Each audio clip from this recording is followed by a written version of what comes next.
Hello everyone. হঠাৎ করে যদি বাচ্চার জিভের নিচে এইগুলোতে বা ঠোঁটে হঠাৎ করে কেটে যায় বা আঘাত লাগার জন্য দাঁত লেগে সেই জায়গাটাতে ছুলে যায়, তাহলে আপনারা কী করবেন? অনেক বাচ্চাদের দেখা গেছে এরকম করে হঠাৎ করে জিভের নিচে দাঁত লেগে হঠাৎ করে কেটে গেছে। তাহলে তখন কি করবেন আপনারা? সেই জায়গাটিকে আপনারা পরিষ্কার তুলো দিয়ে প্রথমে জায়গাটিকে চেপে ধরবেন যাতে ব্লিডিংটি একটু বন্ধ হয়ে যায়। কয়েক সেকেন্ডের থেকে কয়েক মিনিট ধরে রাখলেন। তারপর জায়গাটি জল দিয়ে ভালো করে পরিষ্কার করবেন।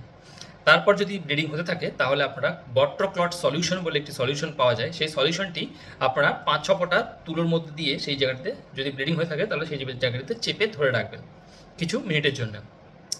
তারপর যদি ব্লিডিং বন্ধ হয়ে যায় তখন আপনারা জায়গাটিতে দেখবেন ব্যথা হয়। যদি বাচ্চারা বলে ব্যথা হচ্ছে বা কান্নাকাটি করছে, খেতে অসুবিধা হচ্ছে, তাহলে জাইটি এল জেল বা ক্লেনোরা জেল খাওয়ার আগে সেই জায়গাটিতে লাগাবেন যাতে আপনাদের ব্যথাটি একটু কমে যায়। আর এটি নিজে থেকে আস্তে আস্তে হিল করে যায়, এটার জন্য কোনো অসুবিধা হয় না। Thank you.